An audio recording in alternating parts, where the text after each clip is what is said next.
राधे राधे। आशा करती हूँ कि आप सभी लोग खुश होंगे, स्वस्थ होंगे, मस्त होंगे। आज मैं आप लोगों को बताने जा रही हूँ कि दीपावली का यह जो त्यौहार आया है, इसमें माता लक्ष्मी और भगवान गणेश जी की पूजा, ये सारे कुबेर देवता की पूजा, कुबेर यंत्र की पूजा, लक्ष्मी यंत्र की पूजा, श्री यंत्र की पूजा, पिरामिड की पूजा, यह सारी पूजाएं हम सभी लोगों ने किया है। और जो कौड़ी वगैरह है उनकी भी पूजा की गई है, चांदी का सिक्का है उनकी भी पूजा की गई है। अब इनका करना क्या है, और साथ में जो पुराने लक्ष्मी और गणेश जी की मिट्टी की मूर्ति है उनका क्या करना है, इस प्रकार की संपूर्ण जानकारी मैं अपने वीडियो के द्वारा आप लोगों को देने जा रही हूँ। कृपया मेरे वीडियो में अंत तक बने रहें। वीडियो को लाइक जरूर करिएगा। लाइक करने में आपका कोई भी नुकसान नहीं है, आपका कुछ भी लगता नहीं है, इसलिए लाइक जरूर कर दीजिएगा। यदि आप हर साल बाहर से खरीद करके मिट्टी की मूर्ति लाते हैं गणेश जी का और माता लक्ष्मी जी का, तो जो पिछले साल की गणेश जी और लक्ष्मी जी की मूर्ति है उसे इस साल विसर्जित ना करें। उस मूर्ति को कहीं अपने घर में दिशा का ध्यान रखें, पूर्व दिशा की ओर ऊपर में ऊंचे स्थान पर रख दें। उनका आसन ना हटाएं। जिस आसन पर बैठाए हैं, अपने साल भर तक बैठाया है, उस आसन सहित फूल जो चढ़े हों वो चढ़ा करके वैसे चढ़े हुए ही अपने घर के पूर्व दिशा की ओर ऊंचाई पर उस मूर्ति को रख दें। और जो उससे भी पिछली साल का जो मूर्ति हो, यानी तीसरी साल का मूर्ति हो, उसका विसर्जन आप इस साल करें। विसर्जन में मुहूर्त का ध्यान रखना बहुत जरूरी होता है। कोई भी मूर्ति विसर्जन यूं ही किसी दिन नहीं करना चाहिए। मूर्ति विसर्जन करें सोमवार के दिन, शुक्रवार के दिन, बुधवार के दिन, शुभ दिन में मूर्ति का विसर्जन करना चाहिए। किसी भी तालाब में, बहते हुए पानी में, तालाब हो, नहर हो, नदी हो, गंगा जी हो, इन जगहों पर जाकर के मूर्ति का विसर्जन कर देना चाहिए। इस बात का ध्यान रखें। वैसे इस वक्त सबसे सुंदर समय आ रहा है छठ पूजा का। छठ समय में वो भी एक शुभ मुहूर्त है। उस दिन भी पुरानी मूर्ति और भी जो भी मूर्ति आपके पास में हो, भगवान हनुमान जी की मूर्ति बहुत लोग हर दीपावली पर खरीद कर लाते हैं। बहुत लोग कुबेर जी की मूर्ति मिट्टी की खरीद के लाते हैं। उन मूर्तियों को भी साथ में आप विसर्जित कर सकते हैं, पुरानी मूर्तियों को, छठ पूजा वाले दिन। यह मैंने आपको शुभ मुहूर्त बताया है कि यह शुभ समय है विसर्जन करने का। बाकी आपके घर में का जो नियम है, अपने नियम का पालन करिए। आपके घर का जो भी नियम हो उस नियम को देख करके उस हिसाब से आप अपना निर्णय लीजिए। मैंने आपको एक विधान बताया है कि जो पिछले साल की मूर्ति है उसे घर में रखा जाता है, और उससे जो पिछले साल की मूर्ति होती है उसका विसर्जन किया जाता है, और जो इस साल की मूर्ति है उन्हें उसी जगह पर स्थापित की जाती है, पूजा स्थान पर जहां आप पूजा कर रहे होते हैं। जो अपना देवालय होता है उसी देवालय वाले स्थान पर इस साल की मूर्ति को स्थापित की जाती है। चलिए मैं इसके बारे में आपको बाद में बताऊंगी कि इस साल की मूर्ति की स्थापना किस दिन आप करें, पूजा स्थान पर, देवालय में आप अपने। अब मैं आपको बता रही हूँ कि पुरानी मूर्तियों का इस प्रकार से शुभ समय में आप विसर्जन कर दें। जो भी फूल आपने चढ़ाए हैं इस साल, वो तो पुराने हो जाते हैं, पूरे साल तो नहीं चलेंगे, तो उन फूलों का आप अपने घर के अनुसार जिस दिन भी विसर्जन करते हो उस अनुसार विसर्जित करें। लेकिन शुभ दिन होता है सोमवार, बुधवार, शुक्रवार, और या फिर ये छठ का जो समय आ रहा है, छठ वाले दिन आप विसर्जित कर दें। और विसर्जित करने के लिए सबसे सुंदर जगह होता है कोई तालाब हो, बहता हुआ जहाँ कहीं भी पानी हो, नहर हो, गंगा जी हो, इन स्थानों पर विसर्जित करें। मूर्तियों को इधर उधर ले जा करके पेड़ के नीचे इधर उधर कहीं भी ना रखें। अब मैं आप लोगों को बताने जा रही हूँ कि जो आपका देवालय है, उस देवालय में जो इस साल आपने जो पूजा की है, यदि आपके पास में पीतल की मूर्ति, चांदी की मूर्ति हो, गणेश लक्ष्मी जी की, तो उन्हें तो खरीदा ही नहीं जाता है हर साल। ये तो हर साल अपने स्थान पर ही रखे रहते हैं।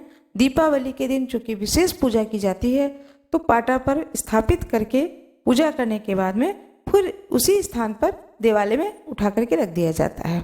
फिर उनका नित्य उसी प्रकार से पूजन कर दिया जाता है, क्योंकि कहा जाता है कि इन धातुओं में ईश्वर का वास स्वतः ही होता है, तो इसके लिए ज़्यादा परेशान होने की जरूरत नहीं होती है।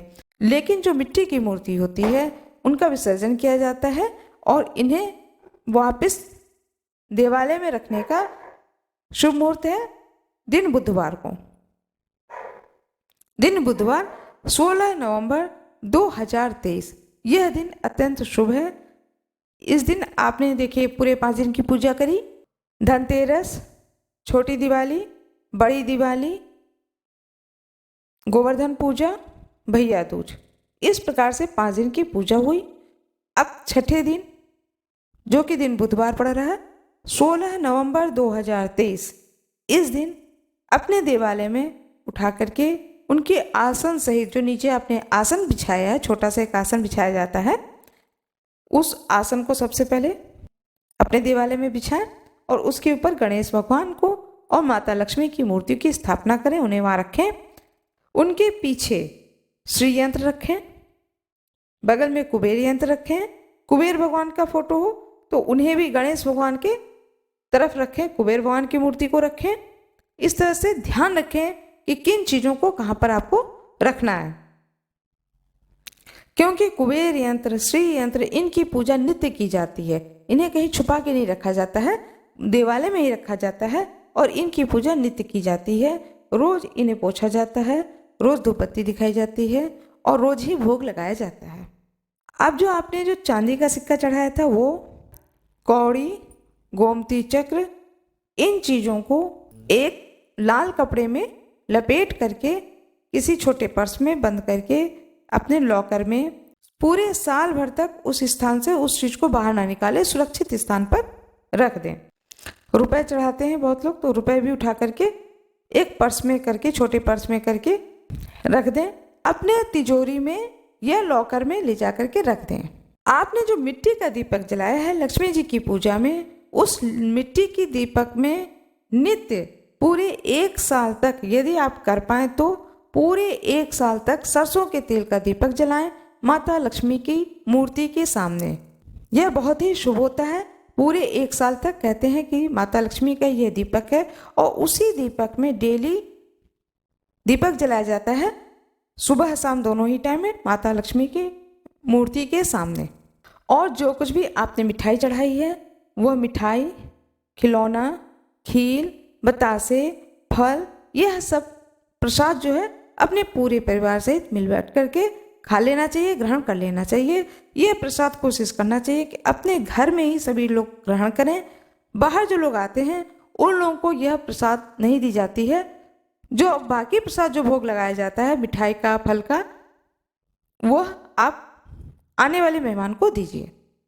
इस प्रकार से बुधवार के दिन आप लक्ष्मी जी और गणेश जी का जो पाटा आपने रखा है उस पाटा को आप उठा लें, उस चौकी को उठा लें और उस जगह को साफ कपड़े से पोंछ दें, साफ कर दें।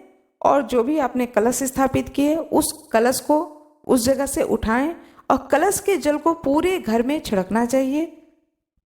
जो बचे जल उसको, जो भी पौधे हैं घर के, उन पौधों में उस जल को डाल दीजिए। जो चावल रखा है कटोरी में, कलश के ऊपर जो चावल रखा है उसे चिड़िया को डाल दीजिए, चिड़िया खा लेती हैं। और जो नारियल यदि आपने रखा है कलश के ऊपर तो नारियल को तोड़ करके सब लोग प्रसाद स्वरूप उस नारियल को ग्रहण करें। इस प्रकार से मैंने संपूर्ण विधि आप लोगों को बताई है कि किस प्रकार से दीपावली में पूजन की हुई उस पाटे को आप उठाएं और किस दिन उठाएं। मेरा ये वीडियो आप लोगों को अच्छी लगी हो तो कृपया जरूर लाइक करिएगा, चैनल को सब्सक्राइब करिएगा, बेल आइकन जरूर दबा दीजिएगा। और भी कुछ आपको जानना हो तो कृपया कमेंट बॉक्स में जरूर पूछिएगा, बताइएगा कि आप क्या जानना चाहते हैं, क्या चीज़ छूट रहा है, जरूर पूछिएगा। मैं आपके प्रश्न का जवाब अवश्य ही दूंगी। आप सभी लोगों का बहुत बहुत धन्यवाद। बेल आइकन जरूर दबा दीजिएगा, लाइक जरूर कर दीजिएगा, इसमें आप लोगों का कोई नुकसान नहीं है। धन्यवाद।